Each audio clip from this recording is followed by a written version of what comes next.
5 minute है आपके पास? मुझे कुछ बात करनी है आपसे। मुझे बतानी है कहानी उसकी जो हमेशा वही करते आई है जो वो करना चाहती थी। बचपन में एक बार सबने मिलकर आपस में एक कंपटीशन रखी, सीढ़ियों से कूदने की। पहले दूसरी सीढ़ी से कूदना आसान ही था, तीसरी सीढ़ी से कूदने की हिम्मत 2-3 लड़कियों ने की, बाकी डर के मारे पीछे हट गई। मैं जिसकी कहानी आपको बता रही हूँ वो उम्र में सबसे छोटी थी, इसलिए अब हम उसे छोटी कहेंगे, है ना। उसने भी तीसरी सीढ़ी से छलांग लगाई तो सारे बच्चों ने जोर जोर से तालियां बजाई। अब बारी थी चौथी सीढ़ी से छलांग लगाने की। जो अभी तक कंपटीशन में थी उन लड़कियों ने कहा, हम लड़कियां हैं, तीसरी सीढ़ी से हमने छलांग लगाई है, यही बड़ी बात है, हमें विनर डिक्लेयर कर दो। तो लड़कों ने हंसते हंसते कहा, हाँ, लड़कियां इससे ज्यादा क्या कर सकती है, चलो तुम हो लड़कियों की विनर।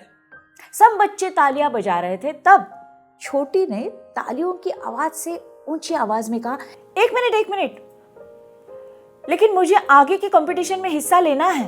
पागल हो गई हो तुम लड़की हो, हम लड़के हैं, इसलिए चौथी 5वीं सीढ़ी से भी छलांग लगा सकते हैं। झूठ मत बोलो, पैर हैं इसलिए तुम किसी भी सीढ़ी पर चढ़ सकते हो, और हिम्मत है इसलिए छलांग लगा सकते हो, और मेरे पास पैर भी है और हिम्मत भी। क्या आपके बचपन में भी ऐसा कोई सिमिलर इंसिडेंस हुआ है? ये छोटी जब बड़ी हो गई, मतलब उसके पीरियड शुरू हो गए, तब माँ ने कहा, इन दिनों में एक कोने में बैठे रहना, इधर उधर मत छूना, और भगवान के पास मत जाना, उसकी पूजा मत करना। क्यों? क्योंकि यही रिवाज है। ऐसा कैसा अजीब रिवाज? मंथली पीरियड्स रेगुलरली आना औरत की शरीर रचना नॉर्मल होने का सबूत है। हाँ, कभी कभी किसी को थोड़ी थकान महसूस होती है, इसलिए आराम की जरूरत होती है, ये मैं समझ सकती हूँ। सफाई का महत्व भी मैं जानती हूँ, लेकिन इधर मत छूना, उधर मत हाथ लगाना, ये रिस्ट्रिक्शंस क्यों? अब रही भगवान की बात, देवी क्या औरत नहीं है? अगर है, उनको भी मंथली पीरियड्स आते ही होंगे। भगवान की इन दिनों में पूजा न करने से मुझे कोई फर्क नहीं पड़ता, लेकिन हाँ, अगर ऐसा है तो बाकी के दिनों में भी भगवान की पूजा करना मैं जरूरी नहीं समझती। कि आपके लाइफ में भी ऐसा point two point discussion, debate आपने कभी किया है? छोटी को स्कूल में अच्छे मार्क्स मिल गए, लेकिन उसने साइंस स्ट्रीम नहीं चुनी। कॉलेज में हर कंपटीशन में उसने पार्टिसिपेट किया, उसके लिए वो पूरे देश में अकेली गई। घर वालों से वो कहती थी, डोंट वरी, मुझे मेरी मर्जी के खिलाफ कोई छू नहीं सकता। अगर किसी ने ऐसी कोशिश भी की तो उसकी कॉलर पकड़कर मारने की हिम्मत है मुझ में। उसका ये मानना था कि हार पहले मन में होती है और बाद में हारने की प्रक्रिया शुरू हो जाती है। शादी का फैसला छोटी ने खुद लिया।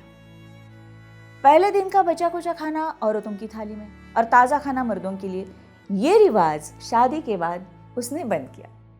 उसका कहना यह था, बचा हुआ खाना सब मिलकर खाएंगे तो ताज़ा खाना भी सबको परोसेंगे।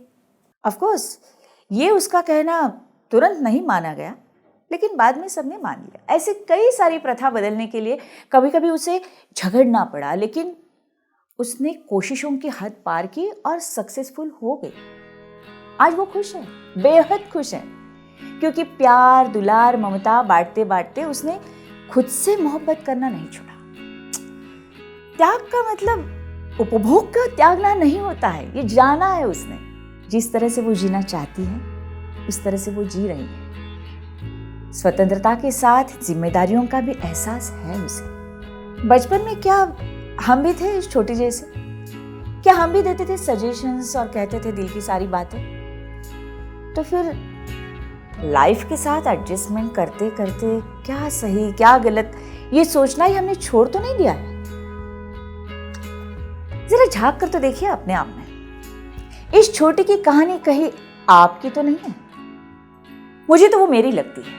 अगर आपको भी लगती है तो बताइए सबको, वो भी सीख जाएंगी जीने का सही अंदाज आपसे।